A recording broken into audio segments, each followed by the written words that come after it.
Dan ini bukan pertama kali Pak Jokowi menunjuk orang yang sebenarnya itu kayak kepala preman untuk melawan preman yang lain gitu ya. Dulu tuh pernah Menteri Agama sebelum Gus Yakut.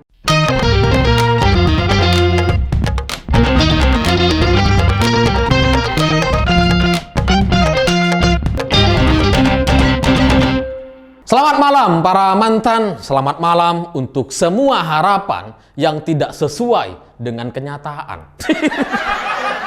Cerita-cerita semacam itulah yang nampaknya dirasakan oleh banyak orang ketika melihat reshuffle kabinet kemarin gitu. Karena dalam bayangan kita, orang-orang yang akan diganti adalah menteri-menteri yang sebelumnya sudah menyatakan siap untuk maju di Pilpres 2024.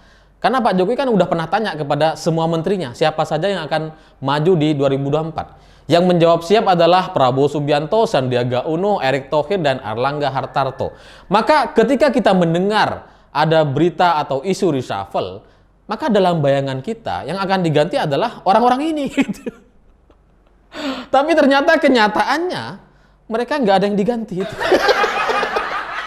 Yang diganti malah Lutfi sebagai Menteri Perdagangan dan Sofyan Djalil sebagai Kepala BPN. Untuk kasus Lutfi gitu ya, ini wajar diganti dan emang harus diganti gitu karena emang dia tuh memalukan pemerintah gitu, mencoreng nama pemerintah gitu. Ya karena gara-gara dia gitu ada kelangkaan minyak goreng di pasaran Indonesia. Gara-gara dibikin aturan yang batas atas katanya. Kemudian pengusaha nggak ada yang mau jual itu. Setelah dicabut, luar jual semuanya tuh minyak gorengnya gitu. Nggak ada kelangkaan lagi gitu. Jadi emang Lutfi ini memalukan. Tapi di sisi lain, soal capres-capres ini gitu ya, yang bersiap maju di 2024 nanti, mestinya kan udah diganti hari ini gitu. Karena kalau kita ngelihat hari ini, melihat Sandiaga Uno, Erick Thohir ketika melakukan kunjungan ke daerah-daerah, ke banyak tempat, kita kan bingung gitu. Kita bertanya-tanya, mereka ini sedang bekerja atas nama menteri atau bekerja untuk dirinya sendiri? Karena kayaknya sekaligus pengenalan kepada masyarakat gitu. Dan kita kayaknya bingung gitu. Ini mau kerja mau kampanye ini. Dan bagi saya ini nggak fair gitu karena mereka-mereka ini, para menteri ini datang berkunjung ke daerah-daerah masih menggunakan fasilitas negara, masih menggunakan biaya-biaya kementerian gitu. Tapi ada manfaat pribadi yang dapat mereka ambil dari sana gitu, pengenalan kepada masyarakat. Inilah yang menurut saya mestinya ya diganti kemarin gitu. Tapi ketika ini nggak diganti, ini menunjukkan bahwa semua mereka sampai sekarang, sampai detik ini gitu ya, nggak ada yang pede untuk maju di 2024. Nggak ada yang yakin sudah pasti akan maju, bahkan termasuk Prabowo Subianto. Padahal Prabowo ini sebagai ketua umum gitu. Erlangga juga ketua Golkar, kok nggak yakin ya? Makanya mereka nggak mundur sampai sekarang gitu. Sehingga nanti gitu ya, mungkin kalau misalkan mereka ini sudah siap untuk maju dan sudah diumumkan sama partai koalisi, barulah mereka akan mundur teratur gitu ya. Tapi kalau mereka nggak diumumkan atau batal maju di 2024, ya mereka akan selamanya jadi menteri itu kayaknya. Akan terus memanfaatkan demi kepentingan-kepentingan politiknya 2024 nanti seperti apa gitu ya. Ya karena kalau kita ngelihat Erick Thohir gitu ya, yang paling ketara soal kampanye gitu ya, yang wajahnya muncul di mesin ATM gitu ya, ada juga bannernya di tempat-tempat apa namanya BUMN gitu, di kereta api, di bandara ada. Ya tapi sekarang udah nggak ada sih, di ATM udah sepi semua tuh. Mungkin karena dianggap ini nggak efektif gitu ya, secara elektabilitas nggak naik-naik, udahlah hapus aja. Tapi mereka tetap gitu, sekarang tuh tetap turun ke daerah-daerah, tetap turun ke masyarakat gitu. Ya apa pentingnya seorang Erick, Menteri BUMN, terjun ke masyarakat? Kan kurang nyambung gitu ya. Ya tapi dari sini gitu ya, dari cerita Lutfi yang di reshuffle ini, saya jadi teringat dengan Erick Thohir gitu. Karena mungkin banyak orang melihat bahwa menteri-menteri atau susunan kabinet di kementerian Pak Jokowi ini itu kan hanya berdasarkan dari partai atau dari profesional gitu ya. Dan orang taunya PDIP dapat 4 kursi, Golkar dapat 3, Nasdem dapat 3 gitu, atau PKB dapat 2 dan sebagainya gitu ya. Tapi di sisi lain, sebenarnya ada juga orang-orang yang punya pengaruh dan merekomendasikan orang-orang profesional untuk menjadi menteri. Nah, yang saya tahu, Erick Thohir salah satunya gitu. Karena Erick Thohir ini merekomendasikan Wisnu Tama, Lutfi, dan Bahlil. Nah, sekarang yang terjadi, sisa Bahlil. Yang dua sudah diganti. Dan yang menarik dari sini gitu ya, dua orang yang diganti ini, Lutfi dan Wisnu Tama, yang muncul dari kalangan profesional non-partai, kemudian diganti sama orang partai. Ada yang nyadar gak? Wisnu Tama diganti dengan Sandiaga Uno, Lutfi diganti dengan Zulkifli Hasan. Emang mengagetkan sih, kok Zulkifli? Kalau Pak Hadi gitu sebagai mantan Panglima TNI mungkin kita agak masuk akal lah, oke lah gitu ya. Bisa tegas nih terhadap mafia-mafia, punya pasukan banyak gitu ya, punya teman-teman banyak gitu. Tapi kok Zulkifli ya? Ini mengagetkan gitu. Ya, tapi pada intinya dengan runtuhnya dua menteri rekomendasi Erick Thohir ini semakin menunjukkan bahwa Pak Jokowi nampaknya juga melihat negatif terhadap Erick Thohir gitu, karena ya dia sudah merekomendasikan malah nggak bisa kerja. Nah, ketika diganti sama orang-orang partai, saya berkesimpulan bahwa nampaknya memang untuk posisi menteri di Indonesia lebih nyaman, lebih efektif kalau dari partai politik gitu. Karena dari banyak cerita yang saya dengar soal cerita komunikasi antara presiden dengan menteri gitu ya. Ini tuh ada gap yang sangat jauh antara partai dengan non partai gitu. Karena kalau di partai, misalkan ada menteri bermasalah gitu ya. Misalkan dari PDI Perjuangan, Nasdem, Golkar, atau dari PKB gitu ya. Pak Jokowi itu negurnya gampang. Bilangnya tuh bilang ke ketua umum. Misalnya bilang ke Cak Imin, Cak itu loh urusin, udah selesai habis itu. Menterinya tuh akan diurusin dengan sedemikian rupa, dinasihatin, ditegur gitu kalau perlu gitu ya. Tapi kalau non partai, ini Pak Jokowi bingung negurnya ke siapa. Misalkan Lutfi, ini kan kemarin bikin keributan soal minyak goreng gitu ya. Mau negur Lutfinya, kok ya cuma negur satu menteri gitu ya. Nggak evaluasi satu partai, nggak evaluasi 3 menteri misalkan gitu. Tapi kalau bilang ke Erick Thohir, ini bukan partai Erick. Jadinya secara komunikasi itu nggak efektif sama sekali gitu. Karena kalau di partai itu sangat efektif nampaknya gitu. Makanya kemudian hari ini faktanya menteri-menteri non partai ini diganti sama menteri partai. Jadi memang ada tingkatan yang berbeda antara profesional dan partai kayaknya gitu. Karena kalau soal Zulkifli Hasan ini juga mengagetkan dan menimbulkan pertanyaan besar di kalangan masyarakat. Lah kok bisa? Zulkifli adalah orang yang membebaskan banyak lahan untuk kepentingan kelapa sawit. Ini sekarang jadi menteri perdagangan. Track record di RSB aja buruk, ngapain diangkat jadi menteri? Itu pertanyaan banyak orang gitu, bukan pertanyaan saya. Saya hanya menyampaikan.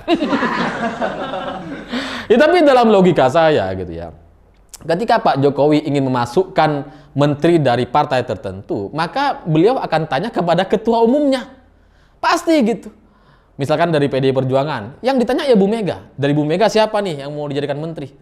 Dari Gerindra, Golkar, PKB, sama seperti itu. Maka ketika masuk kepada PAN, masuk kepada Zulkifli Hasan, ya Zulkifli terserah menunjuk siapa, termasuk menunjuk dirinya sendiri. Udah saya aja Pak. Lumayan lah 2 tahun. Nambah-nambahin CV. Ya Gerindra juga sama kan gitu. Ketika ditawarkan kepada Prabowo Subianto gitu, Gerindra untuk masuk ke dalam koalisi, ya dia nunjuk dirinya sendiri. Erlangga juga sama. Yang nggak nunjuk dirinya sendiri itu cuma Bu Mega, Surya Paloh sama Cak Imin. Nggak nunjuk diri sendiri.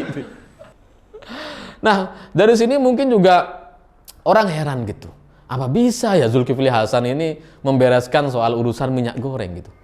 Saya tuh sempat merenung cukup lama semalam gitu sebelum bikin konten ini gitu, karena saya pikir gimana caranya.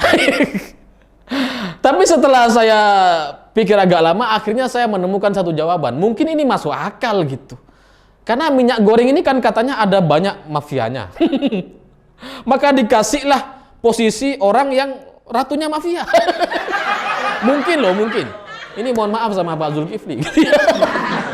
Mungkin seperti itu analoginya gitu. Karena Pak Zulkifli ini kan adalah orang yang membebaskan banyak lahan untuk kepentingan kelapa sawit. Masih agak nyambung-nyambung gitu kan. Yang punya kuasa di di banyak lahan gitu kan. Jadinya misalkan nanti ada pengendalian harga gitu ya. Ya Zulkifli secara posisi lebih kenal kepada orang-orang yang bermain di sini. Orang kepalanya ini, ketuanya ini kasih. Dan ini bukan pertama kali Pak Jokowi menunjuk orang yang sebenarnya itu kayak kepala preman untuk melawan preman yang lain gitu ya. Dulu tuh pernah Menteri Agama sebelum Gus Yakut itu kan ada Fakhrul Razi gitu ya. Punawirawan gitu kan, jenderal gitu kan. Jadi Menteri Agama, gak masuk akal bagi banyak orang. Tapi ternyata efektif untuk ngelawan kegilaan FPI HTI. Iya loh.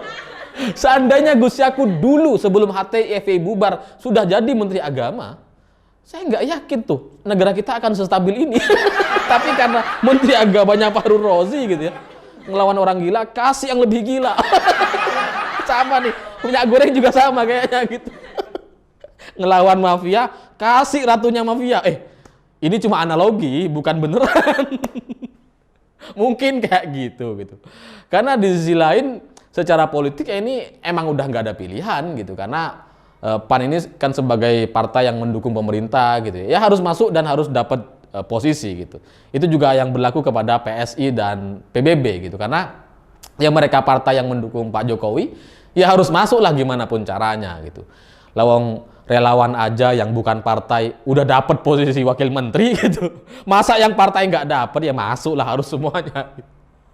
Ya karena pada akhirnya gitu ya menjadi menteri di Indonesia ini nampaknya memang nggak cukup pinter, nggak cukup bisa bekerja, tapi juga bisa mengendalikan komunikasi antar lembaga, gitu. Antar orang-orang yang berkepentingan gitu. Karena kalau kayak Wisnu Tama misalkan, menurut saya Wisnu Tama itu pinter orangnya, bisa bekerja gitu.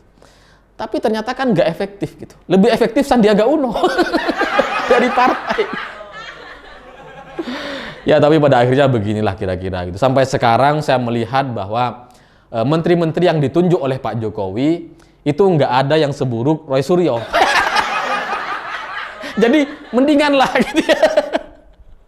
Kalau sampai ada yang mirip Roy Suryo atau Roy Suryo sendiri ditunjuk jadi Menpora lagi, barulah kita protes itu. Tapi dari kasus Roy Suryo ini gitu, kita jadi belajar gitu bahwa standar menteri itu nggak boleh lebih buruk dari Roy Suryo. Dan ini membuka peluang kepada kita semua, andaikan nanti gitu ya di rezim selanjutnya atau di rezim Pak Jokowi juga gitu, terjadi pergantian dan yang ditunjuk adalah orang seperti Roy Suryo, kita kan jadi berpikir gitu. Kalau Roy Suryo aja bisa jadi menteri, maka kita semua nih bisa. Karena kita merasa lebih baik dari Roy Suryo untuk segala bidang. Iya kan gitu. Tapi di luar itu, di luar soal isu reshuffle kemarin, sebenarnya yang lebih penting menurut saya adalah peristiwa pertemuan ketua umum partai politik koalisi dan makan siang bersama Presiden Jokowi. Menurut saya, itu adalah momentum yang jauh-jauh lebih penting dibandingkan reshuffle dua menteri dan wakil menteri gitu. Karena pertemuan ketua umum partai ini membuat saya tuh akhirnya nyadar gitu. Ternyata Indonesia ini jauh lebih maju tanpa PKS dan Demokrat. Ada yang nyadar gak? Iya loh ternyata. Tanpa Demokrat dan PKS, negara kita nih jadi relatif lebih berkembang daripada sebelum-sebelumnya. Ya karena kan kalau PKS dan Demokrat yang berkuasa sebelumnya itu kan relatif membiayai ormas-ormas, memelihara ormas-ormas yang sudah dibubarkan itu. Kan cenderung kayak gitu, cenderung ada pembiaran, cenderung dibiarkan beternak gitu ya, sehingga menjadi besar dan kemudian sombong dan arogan. Itu yang terjadi kepada HTI, FPI dan Khilafatul Muslimin ini.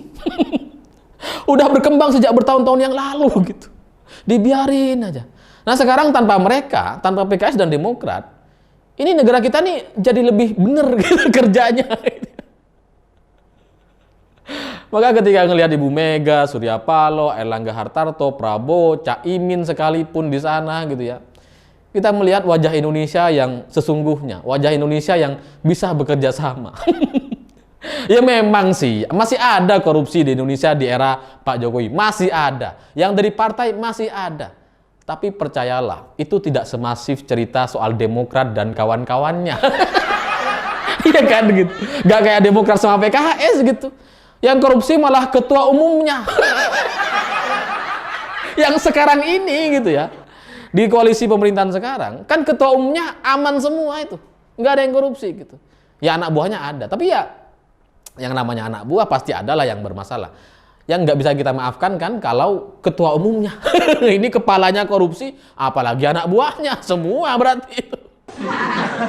Jadi ya pesan ini dari gambar yang sangat menarik kemarin itu, pesannya adalah, ya kita jangan pilih Demokrat sama PKS lah 2024 nanti. Itu intinya gitu.